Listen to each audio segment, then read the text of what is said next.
पहली बात तो आप ये समझिए कि बिहार में शराबबंदी है ही नहीं।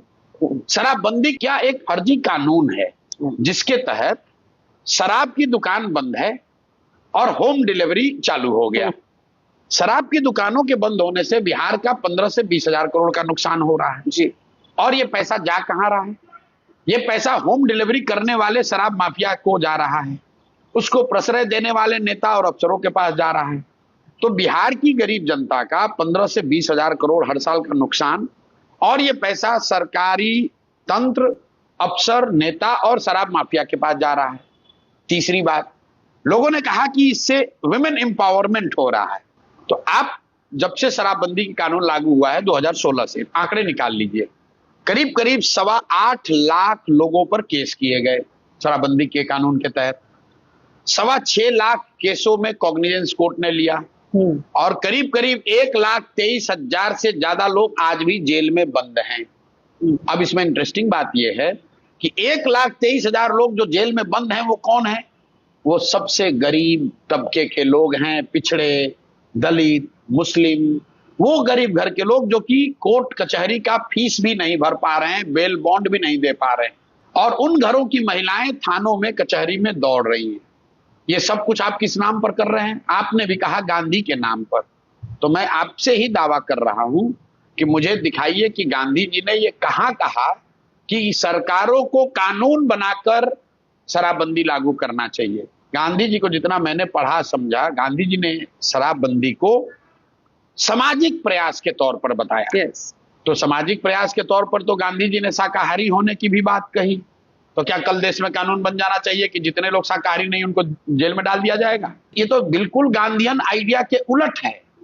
गांधी जी कानून के दम पर, डंडे की जोर पर तो कोई काम कराना ही नहीं चाहते थे। अगर गांधी जी कानून के जरिए शराबबंदी लागू कराना चाहते तब तो मेरे भाई देश आजाद हुआ।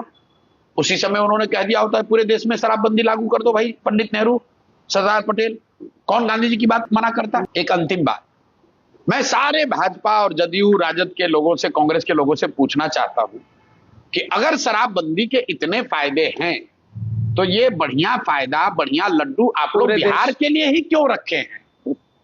योगी जी लागू कर दे यूपी में, मोदी जी लागू कर दे पूरा देश में, राहुल गांधी लागू करवा दे तेलंगाना में, कर्नाटक में, वहां की महिलाओं को क्यों आप परेशान कर रहे हैं?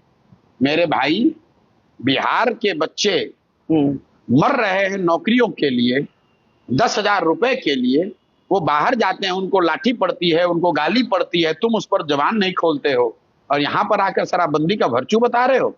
भाई मोदी जी 20,000 करोड़ रुपए एक्स्ट्रा ग्रांट दे दे कि जब तक बिहार में शराबबंदी लागू रहेगी जो रेवेन्यू लॉस हो रहा है वो केंद्र सरकार सपोर्ट करेगी। दे दे 20,000 करोड़ रुपए। I am actually with you on this policy. नहीं, देखिए अब अंतिम एक और बात मुझे कहने दीजिए बरखा जी, पूरे दुनिया में इस बात का कहीं कोई प्रमाण ही नहीं है कि शराबबंदी के जरिए किसी समाज का आर्थिक सामाजिक विकास हुआ है। बिल्कुल, people talk about evidence based policy making, where is the evidence? आप गांधीयन हो या non Gandhian, show me the evidence that liquor ban, liquor prohibition helps societies grow. There is no evidence. There is no evidence. So if there is no evidence, and people have tried it time and again, so not only in India, including in US, this has been tried, and people have realized that this is a futile exercise. Why we are trying to reinvent the wheel? I agree. And rather than focusing on our people's, कि हमारे बच्चों की पढ़ाई और रोजगार कैसे होगी, पूरा तंत्र शराबबंदी को लगाने, छुपाने, कमाने में लगा हुआ है। इसलिए इसका विरोध कर रहे हैं।